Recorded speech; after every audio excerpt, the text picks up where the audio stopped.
नमस्कार दोस्तों, एक बार फिर आप सभी का ज्ञान बाग में स्वागत है।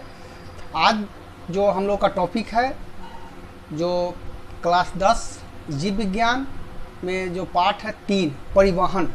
परिवहन क्या है? परिवहन का मतलब क्या होता है? परिवहन का मतलब होता है कहीं पर भी एक जगह से दूसरी जगह जाना। जो हम लोग यात्रा करते हैं वो हो गया परिवहन। लेकिन यह जीव विज्ञान से रिलेटेड है, तो यहाँ पर जो है जंतु और पेड़ पौधे में जो परिवहन होता है उसके बारे में दिया गया है।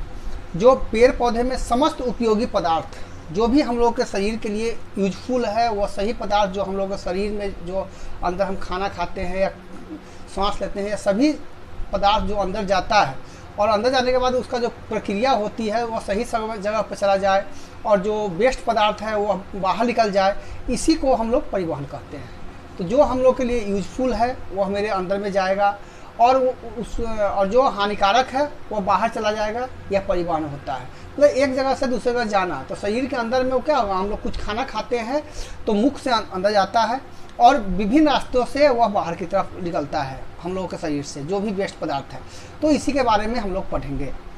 परिवहन अभी आज पाठ होगा, उसका इसका सभी क्वेश्चन आंसर को हम लोग बारी बारी से करेंगे। तो समस्त उपयोगी पदार्थ को उसके मूल स्रोतों को, सभी उपयोगी पदार्थ को के उनके मूल स्रोतों से शरीर की कोशिकाओं तक लाना तथा अनुपयोगी पदार्थों को, जो उपयोग में नहीं है, को और हानिकारक पदार्थों को कोशिकाओं से बाहर निकालकर उन अंगों तक पहुंचाना जहां से वो शरीर से बाहर निकल जाए पदार्थ का परिवहन कहलाता है। एक बार फिर देख ले, समस्त उपयोगी पदार्थ को उनके मूल स्रोतों से, अब हर चीज़ का अलग अलग स्रोत है। खाना खाएंगे मुंह से, श्वास लेंगे नाक से, तो उनके मूल स्रोतों से हमारे शरीर के अंदर पहुंचाना और जो भी हानिकारक चीज़ है उसको शरीर के रास्ते से, मतलब जहाँ से निकलने वाला है उस रास्ते तक पहुंचाने का जो क्रिया होता है वही परिवहन होता है। अब पदार्थों के परिवहन की व्यवस्था सभी जीवों में रहती है। सभी जीव में यह पदार्थों का परिवहन जो होता है वो रहेगा ही रहेगा। खाद्य पदार्थों का परिवहन कहाँ से होता है? पत्तियों से पौधों में फ्लोएम उत्तक द्वारा संपन्न होता है। पौधे में जो यह प्रक्रिया होती है वो कहाँ पे होती है? फ्लोएम उत्तक से होती है। पदार्थों के परिवहन में वाष्पोत्सर्जन तथा मूल दाब मुख्य भूमिका निभाते हैं। परिवहन में वाष्पोत्सर्जन जो है इसका मूल दाब इसका मुख्य भूमिका निभाता है। वाष्पोत्सर्जन क्या है? वाष्पोत्सर्जन और मूल दाब दोनों के फलस्वरूप एक सतत जल स्तंभ का निर्माण होता है जो पत्तियों से जड़ तक पहुंचाते हैं। वाष्पोत्सर्जन और मूल दाब दोनों के फलस्वरूप एक क्रिया होती है जो पत्तियों से जड़ तक पहुंचाता है। अब जीवों के शरीर में पदार्थों का परिवहन या स्थानांतरण के लिए विकसित तंत्र को परिवहन तंत्र कहते हैं। परिवहन अलग हो गया, परिवहन तंत्र। जीवों के शरीर में पदार्थों का परिवहन या स्थानांतरण के लिए विकसित तंत्र को परिवहन कहते हैं। जो हम लोग अंदर लेते हैं जो यूजफुल है और जो बाहर निकालते हैं हानिकारक, यह क्या हो गया? परिवहन तंत्र हो गया। विसरण क्रिया द्वारा एक कोशिकीय पौधे में पदार्थों का परिवहन होता है। एक कोशिकीय पौधों में जो परिवहन होता है वह किसके द्वारा होता है? विसरण के द्वारा होता है। जटिल कोशिकीय पौधों में जल तथा खाद्य पदार्थों में परिवहन हेतु विशिष्ट उत्तक पाए जाते हैं जिन्हें संवहन उत्तक कहते हैं। संवहन उत्तक किसे कहते हैं? जटिल कोशिकीय पौधों में जल तथा खाद्य पदार्थों के परिवहन हेतु विशिष्ट उत्तक पाए जाते हैं।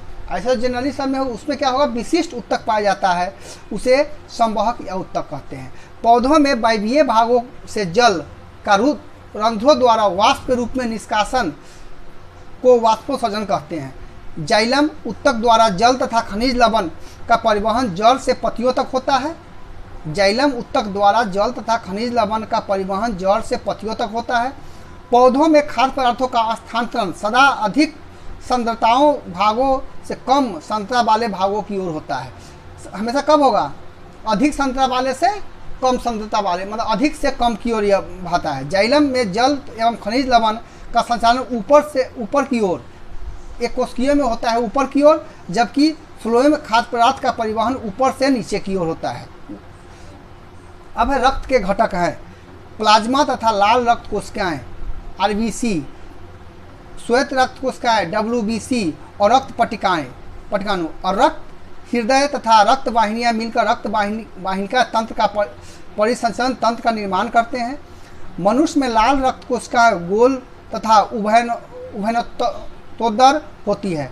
रक्त में श्वेत रक्त कोशिकाओं की संख्या लाल रक्त कोशिकाओं की अपेक्षा अत्यंत कम होती है। हृदय एक केंद्रीय पंप है। यह क्या है? पंप है। यह क्या करता है? सब चीज़ को अपने एब्जॉर्ब करता है, उसका छोड़ता भी है। जो भी हम खाना खाते हैं, ड्राई फूड हो, कुछ भी हो, तो वह शरीर में जाने के बाद वह हम आप लोगों को पढ़े होंगे कि वह एक लिक्विड का रूप ले लेता है। लिक्विड रूप लेने के बाद वह हम ब्लड में मिक्स होता है और पंपिंग कहाँ से होता है? हृदय से होता है। तो हृदय एक केंद्रीय पंप है जो रक्त पर दबाव बनाकर उसका परिसंचरण पूरे शरीर में करता है। अगर वह हार्ट काम करना बंद कर देगा तो पूरे शरीर में रक्त का संचालन बंद हो जाएगा। वही पंप क्या करता है? उसको अपनी तरफ खींचता है और उसको छोड़ता है, जिससे अब वह जो भी लिए उसको अंदर लेता है। और आगे हम लोग पढ़ेंगे हार्ट में ही रक्त का शुद्धिकरण भी होता है। जो कैसे होता है उसको हम आगे चैप्टर में पढ़ेंगे। मनुष्य में लाल रक्त कोशिकाएं गोल हो गया। हृदय एक केंद्रीय पंप है जो रक्त दबाव बनाकर उसका परिसंचरण पूरे शरीर में करता है। मनुष्य के हृदय में 4 वेसम होते हैं जो दाएं और बाएं अब अलिंब या कर्लिक के दाएं और बाएं निलय या बैटरीटर कहलाते हैं। हृदय पेरिटोनियम की एक दोहरी झिल्ली के अंदर बंद होती है जिसे हृदयात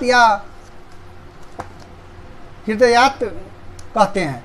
दोनों अलिंद भित्ति के एक दूसरे से अलग होते हैं।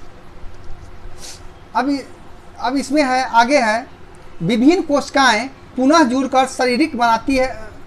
सरिकाएं बनाती है जो विभिन्न सिरिकाएं आपस से जुड़कर सिरा कहलाती है।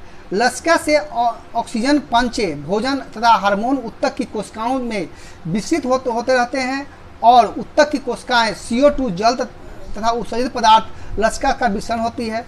उत्तक कोशिकाओं के बीच WBC इसका क्या पढ़ते हैं? श्वेत रक्त कणिका और RBC लाल रक्त कणिका। रुधिर प्लाज्मा के उत्तक द्रव से लसिका या लिंक कहते हैं। लिफ में RBC नहीं पाए जाते हैं। RBC कहाँ पर नहीं पाया जाता है? लिफ में नहीं पाया जाता है। इस तरह से पाठ परिवहन का हम लोगों ने संक्षेपण में उसका पढ़ा है और इसका जो मेन टॉपिक है उसके बारे में हम लोगों ने जाना है। अब इसमें हम लोग वस्तुनिष्ठ प्रश्न जो है उसको देखेंगे। यह हमारा जो वस्तुनिष्ठ प्रश्न होगा वह देखते हैं। वस्तुनिष्ठ प्रश्न पहला है, एक कोशिकीय शैवालों में जल का परिवहन होता है। एक कोशिकीय शैवालों में जल का परिवहन होता है विसरण द्वारा। 2, पानी एवं घुलनशील खनिज का पौधा स्थानांतरण होता है जाइलम नलिकाओं द्वारा।